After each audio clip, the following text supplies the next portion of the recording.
And hello, everybody, and welcome to another Calgary Real Estate Show, this time for Thursday, September 21st, which means, do you remember 21st night of September? A little earth, wind, and fire there for you. Done very badly, Jaden, just for you. Yeah, thank you. And I think this is really what everybody shows up for, right? Yeah, my singing. Yeah. Mark's singing, yeah. The Yeah, karaoke has started. Yeah, exactly. But happy fall. Beautiful day out there if you're watching us here in Calgary or southern Alberta. I think maybe across the prairies, but we'll just take it where we are in Calgary, right? So interesting week. We'll get to a lot of different stuff this week, but for the first time, realistically in a while here, really in the last 5 weeks, we had new listings on the detached side higher than sales. Check that out. So 306 to 298, still a 97% sale to new listing ratio. Pendings of 231, which is still really strong. 161 price reductions, though. That is the highest it's been, I would say, for a long time. 52 homes went back on the market. This is just detached, right? So that's whether they fell through due to financing or home inspection or both. Days on market at 25. Natalie will get to that in her next slide, as always. And then our active detached took a pretty good jump there to 1360. And our total active also took a pretty good jump as well. This is all relative, right? Like, when let's go to the next slide, Natalie. I'm just going to point something out real quick before you get to the whole time machine here. But when you look at our active listings at 3435, so that includes pending. So that's how the Calgary Real Estate Board judges active listings, including pendings, because they're not firmly sold yet. But look at the difference, right? Like, even though we're creeping back to where we have been, we're still a long ways away at 4,748 active listings last year at this time versus 3,435 this year. But now, Natalie, take it away. All right. So last year, total sales was 459. This year, 584. So still up 27%. New listings last year, 616. This year, 817. So up 32.5%. Actives last year, 4748. This year, 3435. So we're still down 25 or 27.5%. So it's still happening. Yep. And days on market last year, 40. This year, 25. So down 37.5%. And that part is crazy, and Jaden, weigh in here too, because it really is mind-boggling, and I think we've said that for a large portion of this year, when interest rates have been high, but the demand on all segments here, right? Like, when we did our monthly update there a couple of weeks ago when we were in Spokane, to see that there was 100% absorption rate, like 100% of listings were selling on the row townhouse side in certain markets and things like that. Like, what is your take on this? Well, it's really interesting, right? Because you look at those numbers like this, that active listings, usually that's around minus 32% for the last 6 months. It seems like it's been around there, right? And then you look at, we didn't sales to new listing ratio at 97. So I think we're definitely in a buyer's market now. Not just obviously kidding, right? But it's really interesting to see. One of the things that I love doing, like we've been doing this for over 3 years now, I think, Mark, is you get these snapshots from a week to week perspective, and you think that, like, this to me, when I saw that active listings down to only minus 27%, that seems like a big thing, right? But really, it's just 1 week, right? So let's see what the next 6-8 weeks brings, and see if this turns into a trend where we start catching up with that, right? Really interesting to see on a week to week basis. Yeah, absolutely. All right, over to you, Jaden, with interest rates for the week. Yeah, and really, there's not a lot of change here. The one thing that probably a lot of people have been hearing in the news lately is that 4% inflation, right? And so inflation is moving in the wrong direction. And why do we raise interest rates? We raise interest rates to kill inflation. So a lot of things are happening that are probably going to bring interest rates up. The Bank of Canada is going to make decisions, et cetera, et cetera. We knew this was going to happen. There's something called the base effect. And so basically the base effect is what happened in August of last year. what was the pricing like? Was there something that brought pricing slightly down in August of last year? Well, yes, there was, and part of that was gas prices. So then you go to August of this year, and you take prices that have gone higher because of OPEC and Russia and all the other kind of stuff that's going on there. But I don't think anybody expected a barrel of oil to be around $95 right now with the way the rest of the economy is going. But all of that has brought gas prices up. So that brings inflation up. The other side of that is interest rates. Like it's if you locked into a 5-year fix at 1.5%, which I have clients who are, and are renewing in the middle of October, and they're coming up to 6.3%. That is on a $300,000 mortgage. That was a $700 a month difference in payment, and so those kinds of things are starting to creep into inflation as well. My message for people who thinks that might mean more rate hikes is that there's probably going to be some things around the margins on fixed rates, but I wouldn't expect that to have huge impact on Bank of Canada's decision on prime in the short term, unless there's other underlying data that shows that they should be raising rates. And from what I've been seeing, all of that data is looking in the other direction. So don't be too scared by a 4% inflation rate. We're probably going to see another bad one the next announcement, and then things should stabilize from there, because that base effect is going to be taken out of there. Very fascinating. Yeah. Very, very fascinating.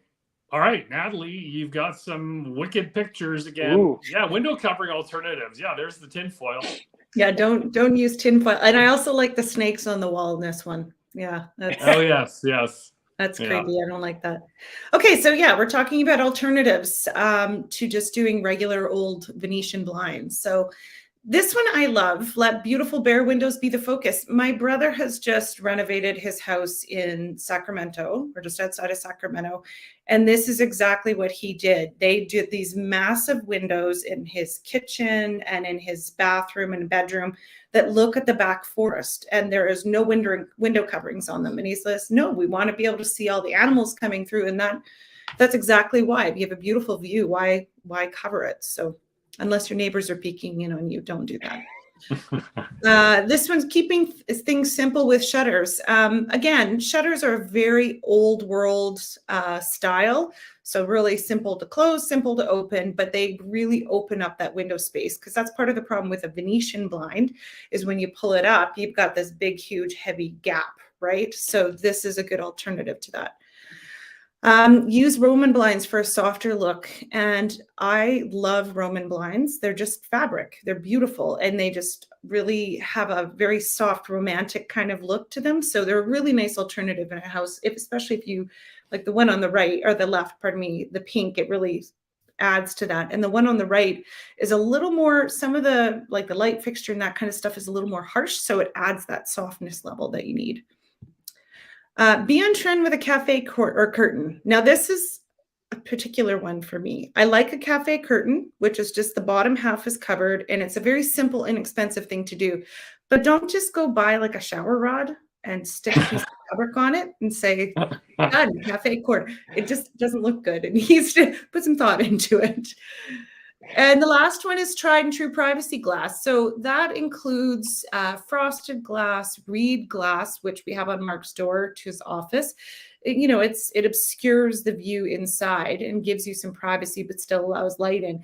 And the other thing I was desperately trying to find yesterday was there's a company in Calgary that is like a window company that's offering these they're like a smart window.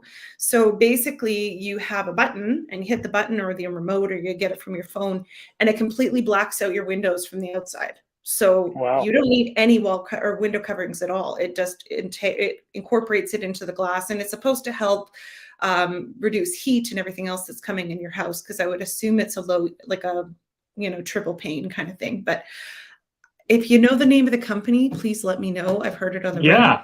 And I could not find anything yesterday. It was driving me crazy. I even went on the radio company website, and I could not find it. So that's all I got. Well, we may have to call Country 105, but comment below if you're on YouTube, Facebook, LinkedIn, wherever you are, about that company. We can't find it. We can't find it. It's really bad. Absolutely, yeah. Thanks, Natalie. All right, so we got a few community events wanted to highlight this week. We've got the Halloween weekends happening at Callaway Park. And, you know, you go to Costco, you go to Walmart, Halloween's all around us. So just be prepped for it. Saturday afternoon, Stampeders against Montreal. And yeah, we kind of suck this year, but go to this game.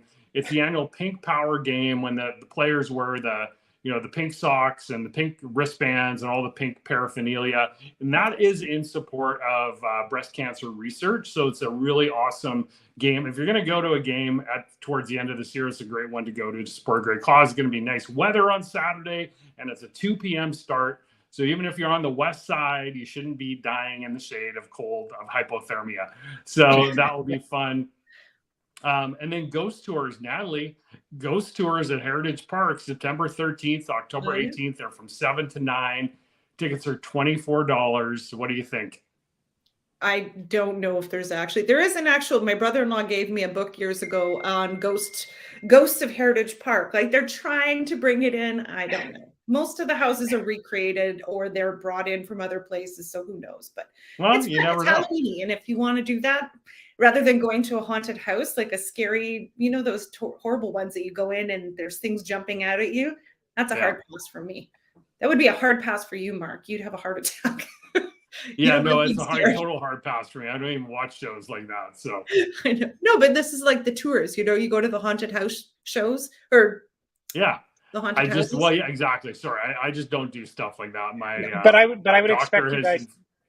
I'd expect you guys to do that this year. We gotta support our friend Mike with Scream Fest, right? Like let's go and get scared. Yeah, well, we'll go to Pumpkins After Dark. Jaden, can you bring up Pumpkins After Dark on your web and just share it? Oh yeah, for sure. So that's a really fun one. Yeah, and kids loved it. Let me just see here. Pumpkins After Dark, Calgary. And then you should be able to share. And while Jaden's doing that, if you're watching this on YouTube and you like the content, please give it a thumbs up. Consider subscribing to the channel if you would, as that helps us out a lot with the YouTube algorithm gods. And then we do this every week. And then we also have, I think there's a community tour that came out today. We do tons of fun videos on there as well. Are you able to share, Jaden? No, I'm sorry. I'm having a heck. Oh, here we go. Just 1 second here. Now I think I've got it. Sorry, this is not I'm not usually the guy sharing, but here we go. Okay, there we go. Yeah. There you go. So starting tomorrow. After Dark. There it is. Oh, yeah, tomorrow it starts. That's awesome. So that starts tomorrow. Somehow I missed that. But this is a great event. So it's put on by our friend in our business networking chapter, Mike Shepard. And it's really, really fun. Like they have a lot of different things to do there. And then, of course, you walk through the pumpkins and there's different themes. So, and it's really fun for all ages, right, Jaden? It really is.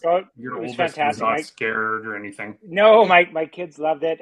But we will definitely go this year with from a 5-year-old to a 8-week-old, right? So, yes. Really great time. Yeah. Awesome. Well, that's great. Thanks for pulling that up, Jaden.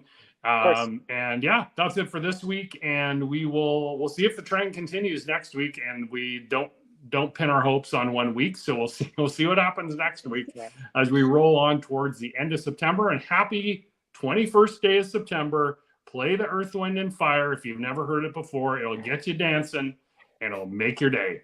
See you, everyone. Bye, guys.